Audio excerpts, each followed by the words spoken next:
Atención. Este podcast está diseñado con fines educativos y está dirigido al personal de salud. No debe de ser tomado como una opinión médica. La Asociación Mexicana de Gastroenterología presenta.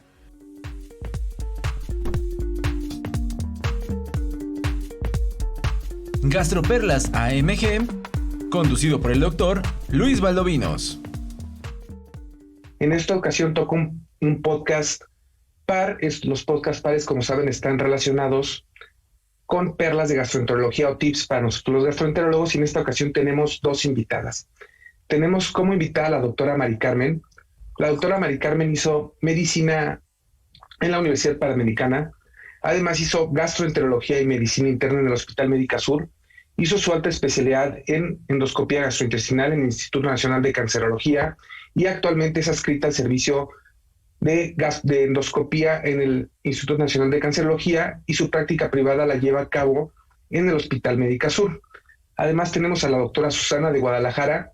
Ella hizo su carrera en la Universidad Autónoma de Guadalajara, hizo medicina allá, hizo su especialidad en el Hospital Civil de Guadalajara, hizo gastroenterología en el Instituto Nacional de Cancerología y actualmente labora en Guadalajara.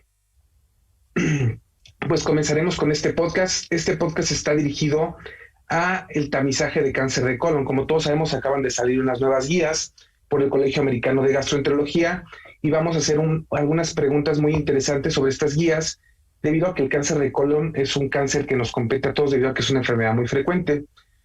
Vamos a empezar con las preguntas nones para la doctora Mari Carmen. La pregunta número 1 va a ser: ¿en qué lugar de frecuencia y mortalidad ocupa el cáncer colorectal en el mundo, Mari Carmen?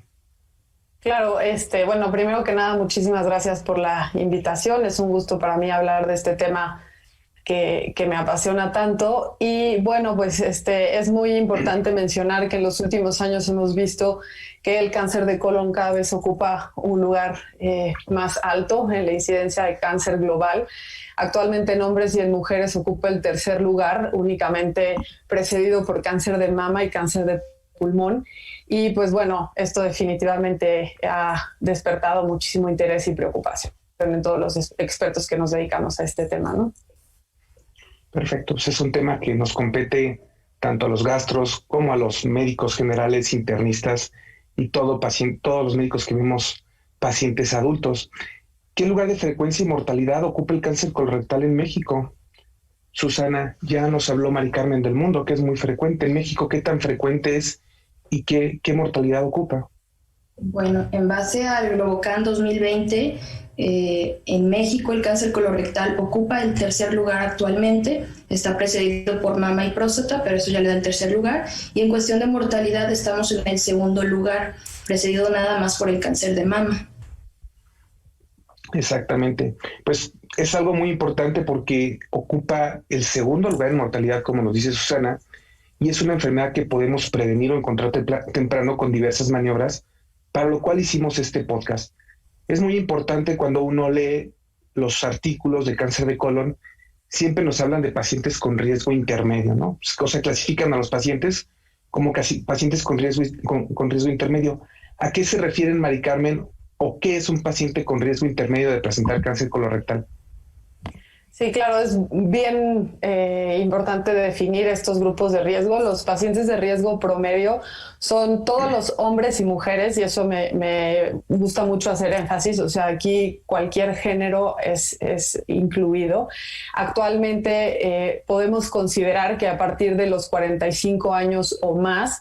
Sin embargo, siempre hay que ser un poquito sensatos al considerar el grupo de edad, ya que esto hay que individualizarlo según la raza, según la disponibilidad de recursos de cada región y las preferencias del paciente. Entonces, esto es un área de discusión en la que no vale la pena que entremos para los fines de este podcast, pero a partir de los 45 años podría ya considerarse. Sin embargo, en México a mí me gustaría seguir sugiriendo que el grupo de edad ideal para empezar a identificar este grupo de riesgo podría ser 50 años o más.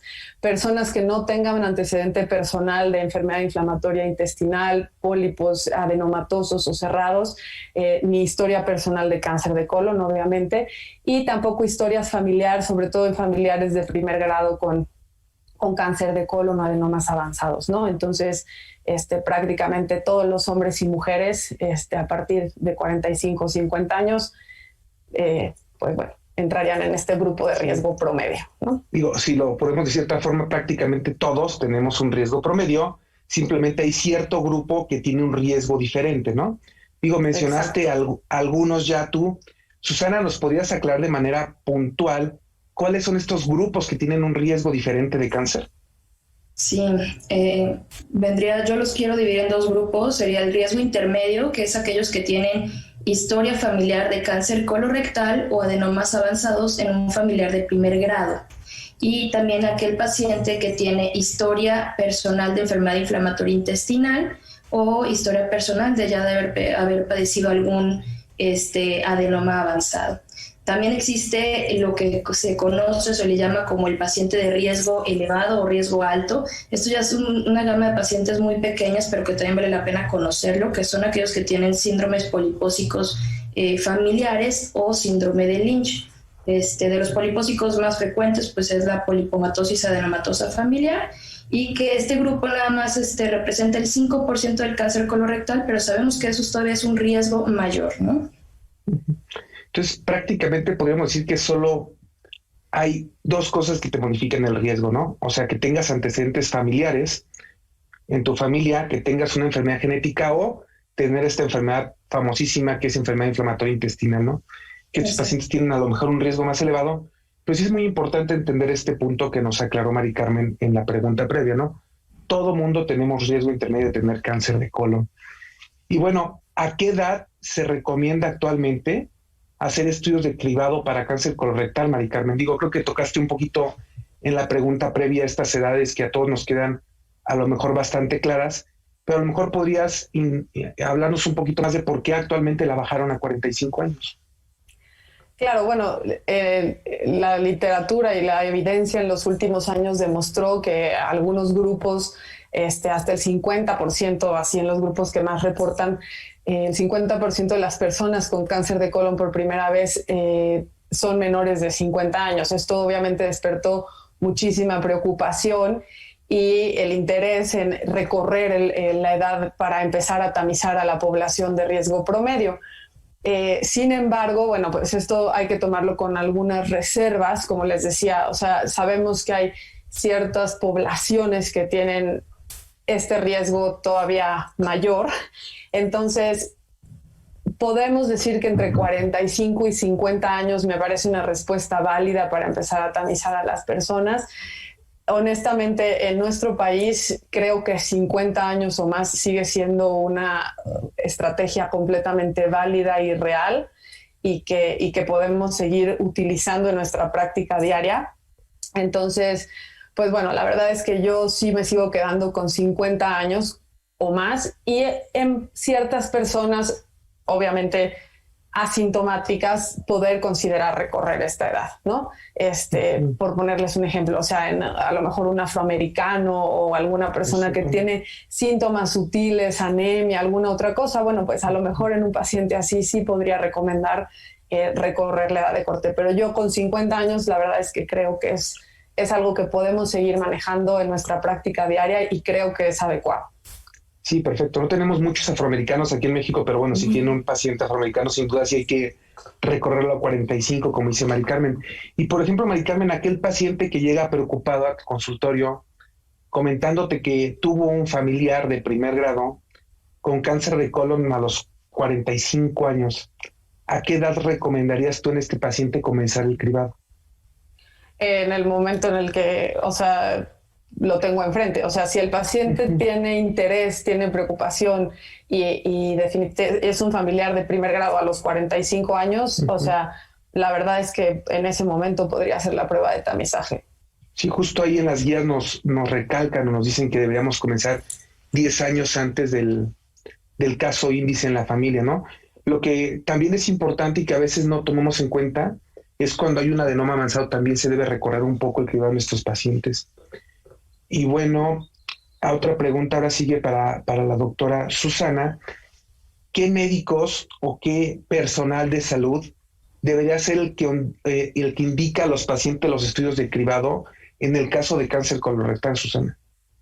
Bueno, al ser un estudio de cribado de una enfermedad que aplica a la población en general, como ya dijimos, básicamente hombres, mujeres a partir de cierta edad, independientemente si hay presencia o ausencia de algún síntoma gastrointestinal, debe ser indicado este estudio de cribado. Entonces, por eso mi sugerencia es que debería ser indicado por cualquier médico de primer contacto o médicos que traten cualquier paciente adulto, o sea, desde el médico general, el médico familiar, el internista, obviamente gastroenterólogos, el cirujano general, que también tiene un poco de frecuencia con el trato de estos pacientes, y por mucho el oncólogo. Pero creo que es algo que desde primer nivel, medicina familiar y médicos generales deberían estar bien entrenados a pedir estos estudios de escrutinio.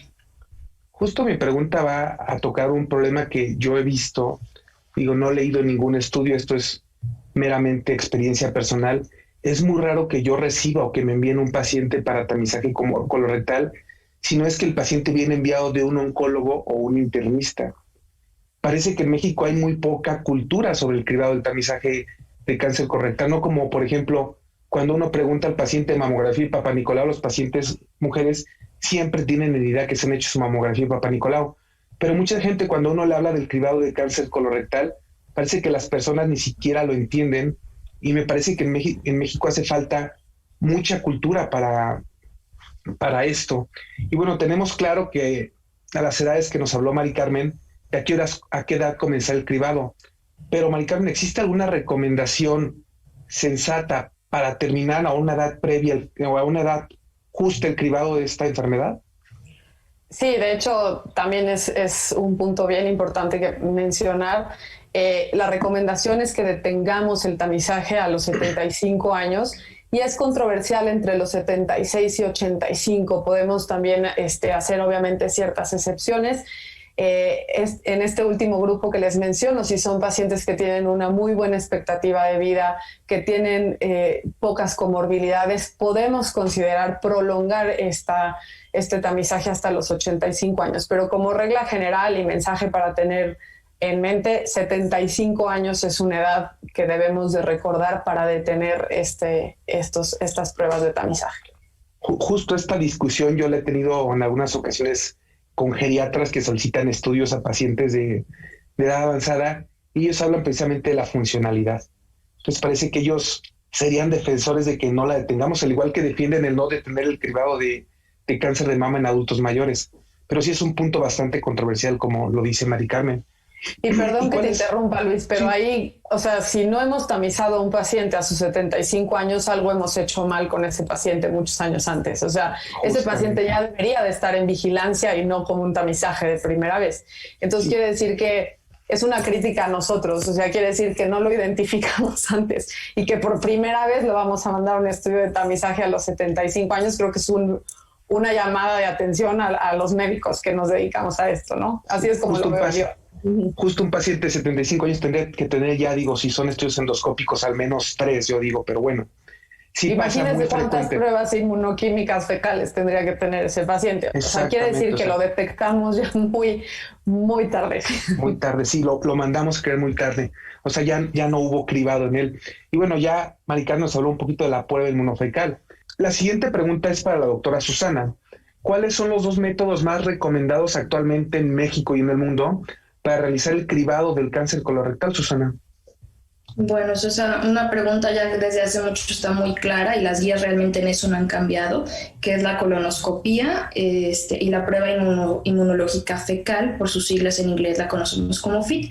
La colonoscopia desde hace años sabemos que es el estándar de oro, ya que es el único que nos permite detectar, pero además retirar esas lesiones premalignas, o sea, refiriéndome a los adenomas y a los pólipos cerrados. Y es por eso que este es el estudio que logra la mayor disminución de la incidencia de cáncer colorectal y la mayor disminución en la mortalidad por cáncer colorectal. Y la prueba inmunológica fecal, pues ya nos van a platicar más adelante, pero bueno, sabemos que es una prueba que ha reemplazado a la sangre oculteneses o el guayaco que conocíamos, ¿no? Justo ahorita que tocas este tema del guayaco y el FIT, quiero que nos aclare, Mari Carmen, ¿cuál es la diferencia entre estos dos? ¿Qué es el FIT y qué busca? Porque muchas veces me he dado cuenta que los médicos no entienden la diferencia entre FIT y guayaco. Creen que son pruebas similares y equivalentes. ¿Nos podrías comentar un poquito de estas dos pruebas, Mari Carmen? Claro, bueno, la prueba inmunoquímica fecal es mediante la medición de anticuerpos o la identificación de anticuerpos se mide la presencia de globina humana en las heces.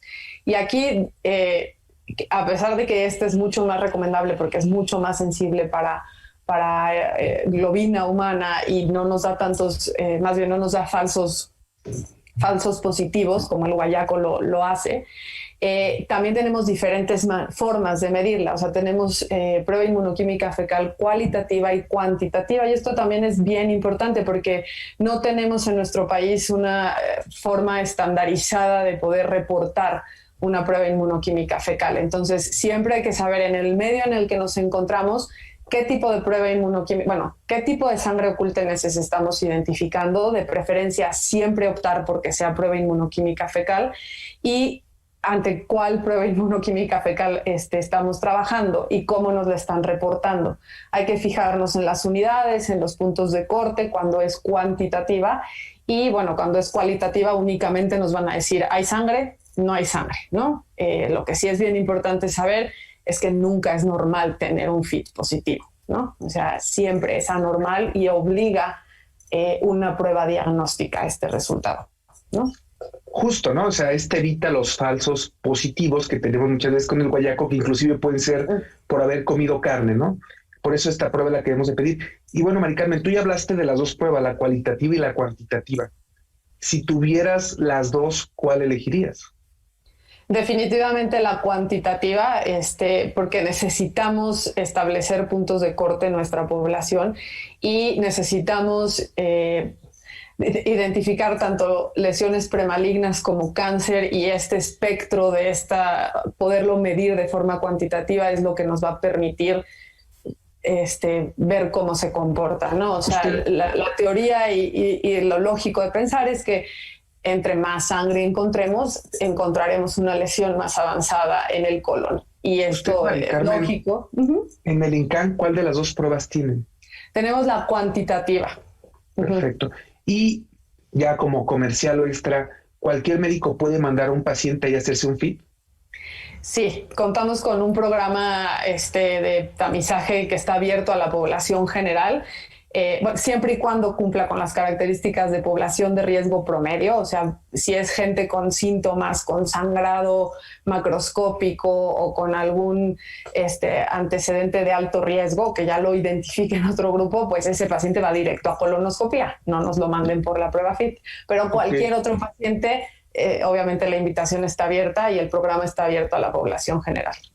Perfecto, pues ya hablamos del FIT y de las dos pruebas más comunes, pero bueno, últimamente a los gastroenterólogos nos han bombardeado con un montón de pruebas no invasivas para la detección de este cáncer y otras también invasivas. ¿Nos podrías hablar, Susana, cuáles son estas otras pruebas?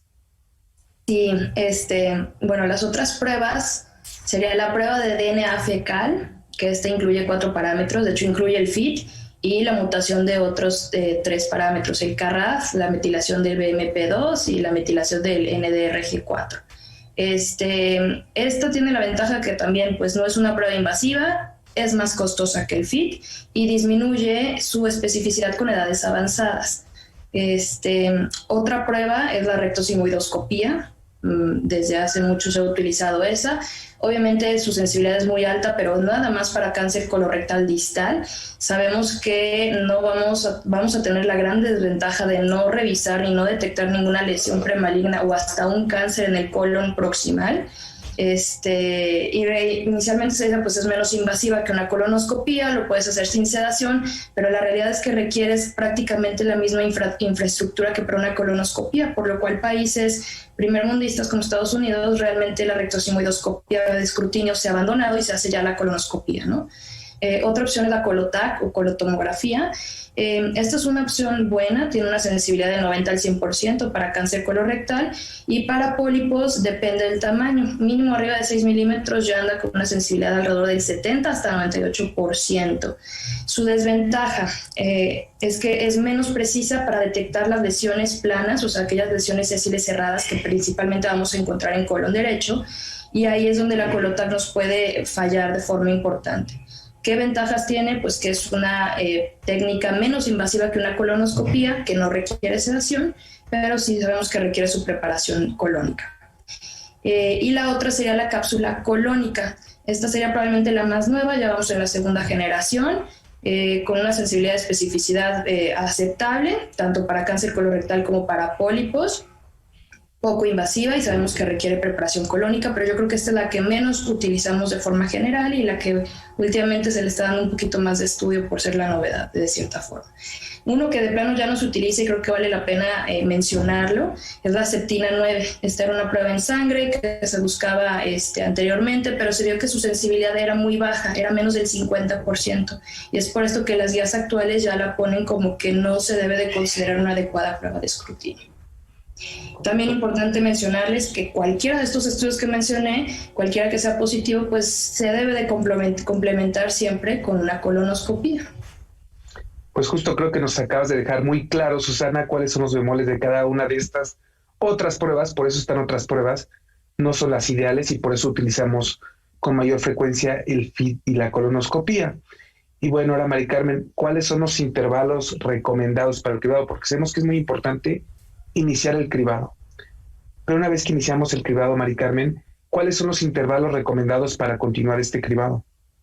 Claro, bueno, voy a ahondar un poquito más en FIT y en colonoscopía. Realmente las otras pruebas creo que quedan como en un apartado, en un lugar secundario. Como lo dijo bien Susana, en las otras. Exacto, ¿no? en no las otras. Casi. Definitivamente, o sea, creo que hay que tener en la cabeza FIT y colonoscopía, y las otras conocerlas, pero bien claras sus limitaciones, las que nos acaba de mencionar Susana claramente. En cuanto a la prueba inmunoquímica fecal, pues si revisan cualquier guía americana, sobre todo, nos van a decir que la hagamos de manera anual. Ahora, la realidad es que la recomendación es que se puede hacer bianual, cada 2 años, y esto, bueno, es por varios motivos. Uno, la verdad es que aunque la recomendación es que sea cada año, ni en los estudios americanos la población general regresa al año a hacer el FIT. Habitualmente regresan cada 2 años. Y en países donde todavía estamos evaluando la infraestructura y todo, la atención post-tamizaje, también la recomendación es que sea cada 2 años para no sobresaturar los sistemas de salud. Entonces, la verdad es que cada 2 años es un intervalo real, porque es lo que al final del día acaban haciendo los pacientes, y razonable. En México podemos decir que con que se haga un FIT cada 2 años, lo más probable es que si desarrolla un cáncer de colon lo vamos a identificar con estos intervalos. Ahora, en cuanto a la colonoscopía, siempre y cuando sea una colonoscopía de calidad, con los parámetros bien establecidos por todos los comités internacionales, y sea una colonoscopía normal, es decir, donde no encontramos lesiones premalignas, podemos hacerla en un intervalo de cada 10 años. Sigmoidoscopía se recomienda alrededor de los 5 años, FIT con DNA 3 años aproximadamente, pero yo me quedaría con FIT bianual y colonoscopía siempre y cuando haya sido de calidad en 10 años. Correcto. Bueno, creo que nos dejaste muy claro los intervalos, Mari Carmen. Y bueno, esta pregunta creo que la tocaba un poquito previo y se la vamos a preguntar más a profundidad a Susana. ¿A qué edad deberíamos de iniciar los cribados en pacientes que ya tienen un familiar con diagnóstico de cáncer de colon? ¿Y los intervalos son similares o diferentes al cribado habitual? Bueno, si nuestro paciente tiene un familiar de primer grado con diagnóstico de cáncer colorectal, en ese paciente tenemos que iniciar, como ya lo habían mencionado, a los 40 años o 10 años previos al caso índice, al caso más joven en esa familia, ¿no? Si es un familiar de segundo grado, ahí no aplica, realmente se sigue como si fuera un paciente con riesgo promedio, ¿ok? Ahora, los intervalos sí son un poco diferentes. Se sugiere que sea cada 5 años, o sea, su colonoscopía cada 5 años, si este familiar de primer grado fue diagnosticado cuando tenía menos de 60 años o que tenga 2 familiares de primer grado a cualquier edad diagnosticados con cáncer colorectal. Si no cumple esto de que sea menor de 60 años el familiar diagnosticado, entonces el intervalo se hace como si fuera un paciente de riesgo promedio, es decir, su siguiente colonoscopia sería dentro de 10 años. Correcto, Susana. ¿Y nos podrías decir, porque muchos pacientes y médicos están confundidos, con qué es familiar de primer grado? Bueno, familiar de primer grado realmente es línea horizontal, o sea, hermanos, o una línea arriba, padres, madres, nada más. Ya que el tío, que el primo, Justo. Eso no es familiar de primer grado, y creo que, como dices, se presta a veces para mucha confusión en la consulta. Es que mi primo, es que mi tío. Eso no es familiar de primer grado y ese paciente entra a un riesgo promedio. Ok. Y bueno, siempre nos fijamos mucho en que haya tenido un familiar cáncer de colon, pero es una pregunta que frecuentemente no hacemos y que creo que la gente no toma en cuenta. Pero, Mari Carmen, ¿qué es un adenoma avanzado? Sí, claro. Bueno, es, como todos sabemos, es la lesión premaligna del cáncer de colon por excelencia y se define muy claramente. O sea, es un adenoma que mide más de 10 milímetros o más, que se acompaña de una histología vellosa o túbulo vellosa y que tiene displasia de alto grado, ¿no? Entonces, esas 3 cosas. La verdad es que los pacientes nunca lo recuerdan, no lo saben. O sea, lo que yo hago es, consígame esa biopsia, por favor. O sea, y yo la busco porque, bueno, a lo mejor anecdóticamente un paciente recuerda si fue un adenoma avanzado, pero nunca me ha pasado. La verdad es que si no tienes el reporte histológico, es dificilísimo saber ese antecedente. Sí, pero bueno, así es como se define claramente. Y justo le pregunto a Mari Carmen sobre el adenoma avanzado, porque también hay que tomar en cuenta el adenoma avanzado. ¿A qué edad hay que hacerle la colonoscopía a un familiar de primer grado que tuvo un adenoma avanzado, Susana? De hecho, la sugerencia es como si hubiera tenido cáncer colorectal, o sea, igual a los 40 años o 10 antes del diagnóstico de ese familiar.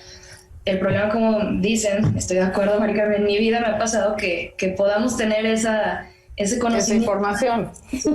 Sí. Porque sí trae los estudios previos o porque te dice, a mi papá le dijeron que a los 3 años le tocaba su siguiente colonoscopía. Entonces, bueno, crees suponer puede ser un adenoma avanzado, puede ser por número de pólipos, pero realmente es una información que difícilmente conocemos y que el paciente difícilmente la guarda.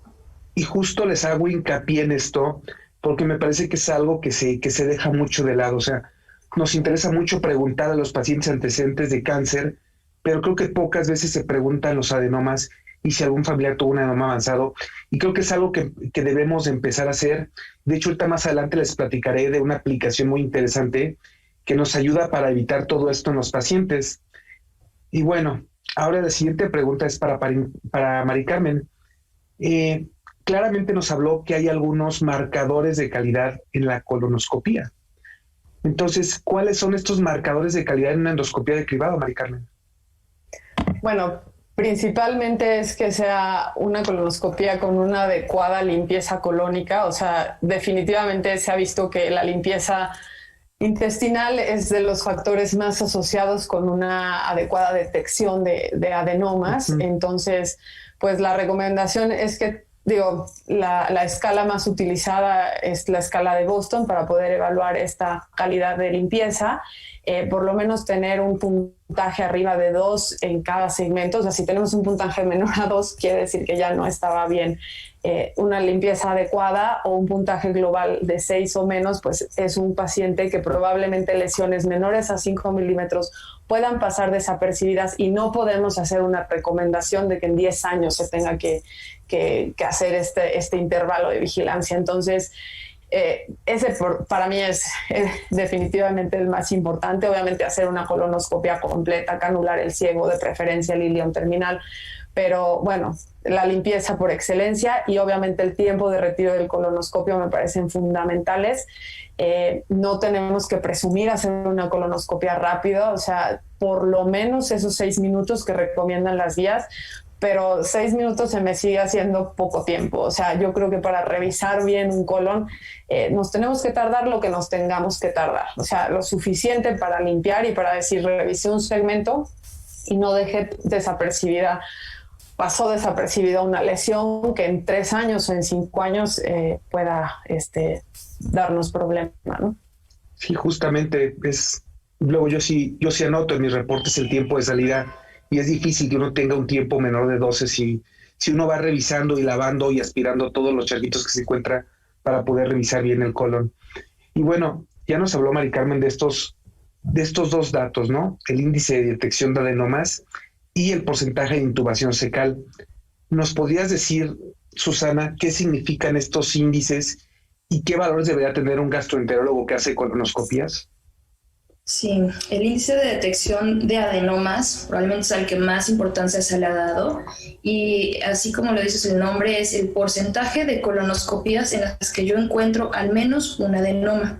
Importante, aquí nada más incluimos adenomas convencionales, no se están incluyendo las lesiones sésiles cerradas, esas van aparte, y los valores que debemos de tener en una colonoscopía de escrutinio en un paciente de riesgo promedio es un mínimo del 25%. Este 25% sale de que se sugiere 20% en mujeres, 30% en hombres, pero en general es 25%.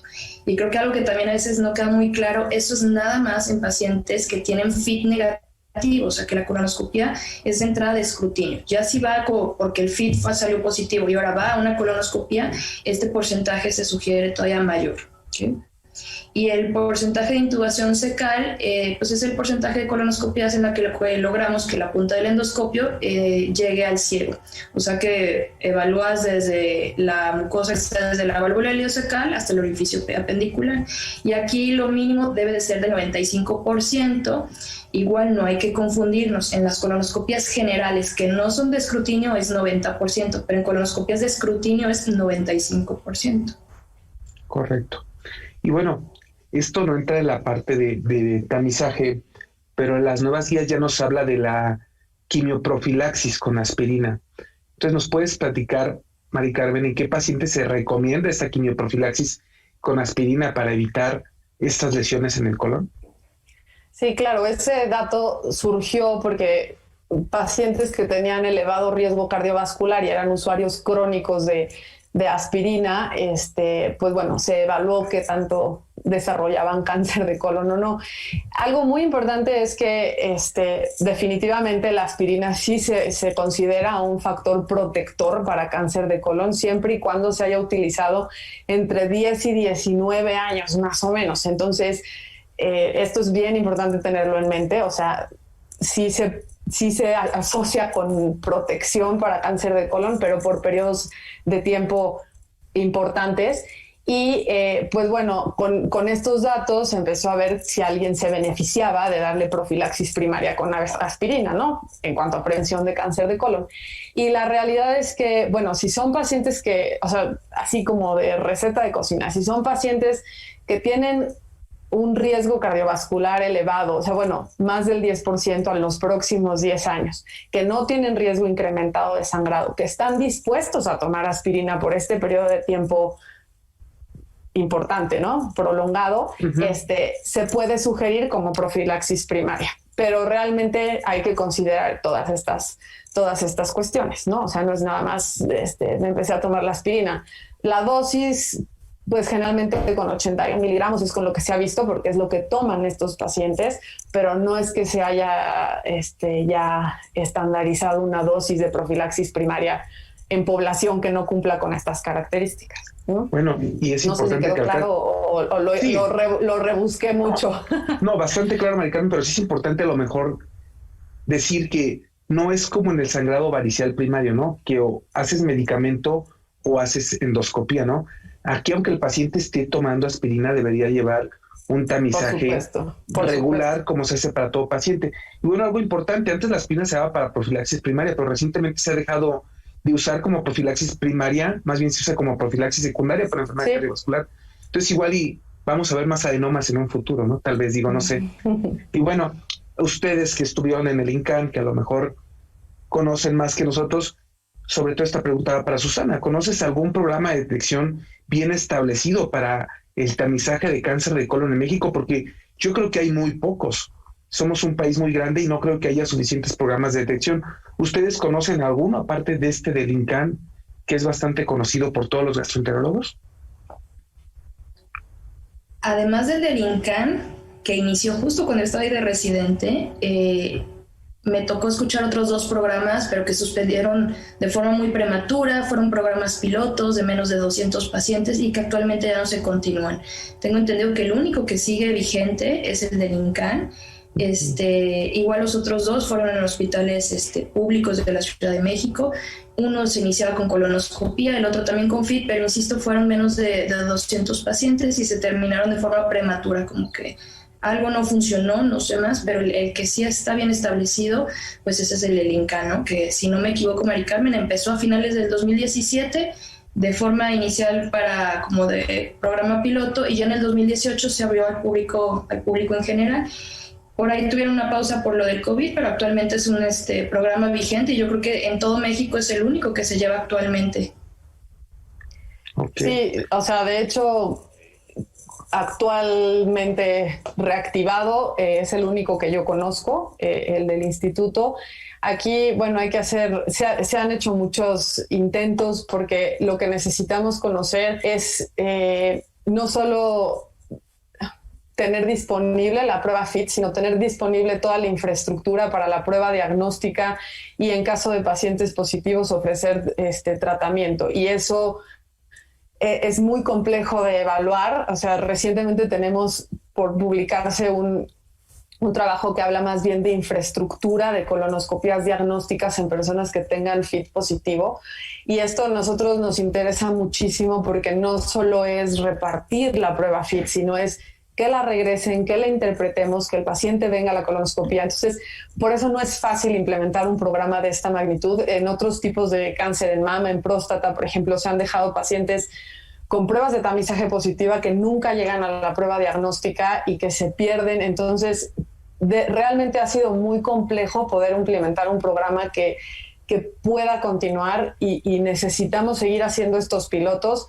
Lo que personalmente creo que va a suceder, y me he dado cuenta en el tiempo que llevo trabajando en esto, es que vamos a tener que hacer programas regionales. O sea, sabemos que dentro de la República Mexicana, por ejemplo, la primera causa de mortalidad por cáncer en la Ciudad de México es cáncer de colon. Entonces, probablemente en la Ciudad de México sea indispensable que sigamos fomentando estos programas de tamizaje, no así en otras regiones de la República. Entonces, por eso ha sido tan complejo hacer un programa nacional y más bien ha habido pilotos y cosas regionales que necesitamos seguir explotando, que necesitamos seguir trabajando para poder ofrecer un beneficio completo a los individuos que participen. De hecho, justo mi pregunta era esa para ti, pero creo que la contestaste bastante bien. Parece que tenemos los programas, pero los apegos y los recordatorios a veces no son adecuados, ¿no? Digo, lo dejaste muy claro antes de que te lo preguntara, Mari Carmen. Pues sí, parece que es algo que la gente del interior de la República se debe comenzar a preocupar. A mí me parece muy curioso que es muy raro que yo vea que un paciente llegue directamente con el médico pidiéndole o que viene por su tamiz para cáncer de colon, mientras que en Estados Unidos era muy común que el paciente llegaba al consultorio pidiéndole al médico que venía porque le tocaba su colonoscopía de tamizaje o su colonoscopía de control. Creo que también hace falta un poco más de educación para esta enfermedad en el país, que creo que no hay suficiente. Pues creo que con estas preguntas queda muy claro lo del tamizaje general de cáncer de colon. Muchas gracias por sus excelentes participaciones, Mari Carmen y Susana. Creo que nos han dejado muy claros los puntos claves, pero para finalizar este podcast me gustaría escuchar de su voz qué consideran o cuáles serían las perlas o lo que la gente se debería llevar a casa después de haber escuchado este podcast para tamizaje de cáncer de colon. Puede comenzar cualquiera de las dos. Bueno, por mi parte, y viendo cómo ha sido la experiencia en los últimos años en el programa que llevamos en el instituto, creo que lo primero es sensibilizar a la población de que esta es una enfermedad frecuente que estamos viendo más, que es prevenible y que a pesar de que la prueba de tamizaje inicial es una prueba no invasiva, siempre va seguida si es positiva, siempre va a ser acompañada de una colonoscopia diagnóstica. Y esto lo quiero mencionar porque muchas personas a veces aceptan dar la muestra para la prueba inmunoquímica fecal, pero no aceptan la colonoscopia. Y esto a mí me parece gravísimo. O sea, tener un paciente con un FIT positivo que no acepta hacerse la prueba diagnóstica realmente es, muy frustrante como médico, porque dices, es que, o sea, no sé, tienes un FIT de 150 y no me permites hacerte la prueba diagnóstica. Entonces, cuando sensibilicemos a los demás médicos y a los individuos que van a participar, tenemos que explicarles la importancia de completar siempre una prueba diagnóstica cuando tenemos un tamizaje positivo. Entonces, ese mensaje me encantaría dejarlo muy claro. Muchas gracias, Mari Carmen. Susana.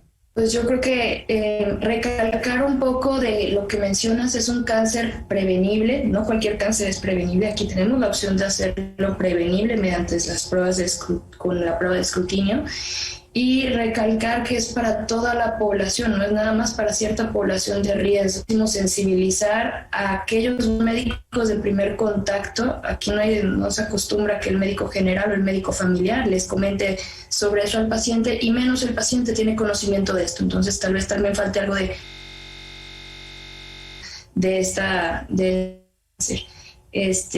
que existe una prueba de escrutinio o de cribado que va indicado a cualquier paciente a partir de los 45 a 50 años.